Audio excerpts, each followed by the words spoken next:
Spirit Airlines exited bankruptcy recently and exited it pretty quickly. And I went through all the notes on it, and I'll give it like a high level summary because there's definitely been some confusing information out there. But so the things that I believe are facts at this point, the company went into bankruptcy with about $4 billion in debt. That's with a B. They exited bankruptcy by turning about $800 million of that debt into equity. They issued new debt in the amount of 840 million. So still more debt. And from what I can tell, it looks like the interest rate on that debt is higher, so like 11 or 12%, and it's due in 2030. But there's still the rest of this debt stack, call it almost 3 billion. And then they got an investment of 350 million from existing investors.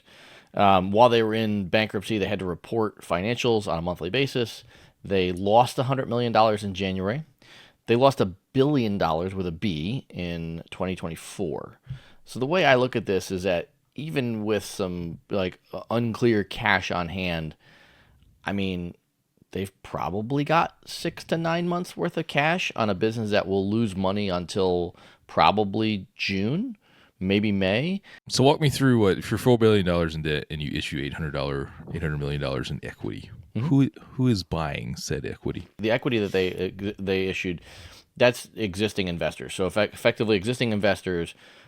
My guess is that this is actually probably some of the folks who have debt in the company, who are holding the debt on the company. So effectively, what they're saying is they look at the airline and say, we have to. This is my assumption. We have to invest enough money to keep this airline flying long enough so they can negotiate to be acquired. So they're giving enough money, in my opinion, to make sure that Frontier can't really squeeze them on price. You well know with all the stuff that they're doing, seat assignments and bundling and all that stuff, this isn't going to be a $1 billion plus turnaround in 2025. They're not going to make $1 billion more. They're going to lose money.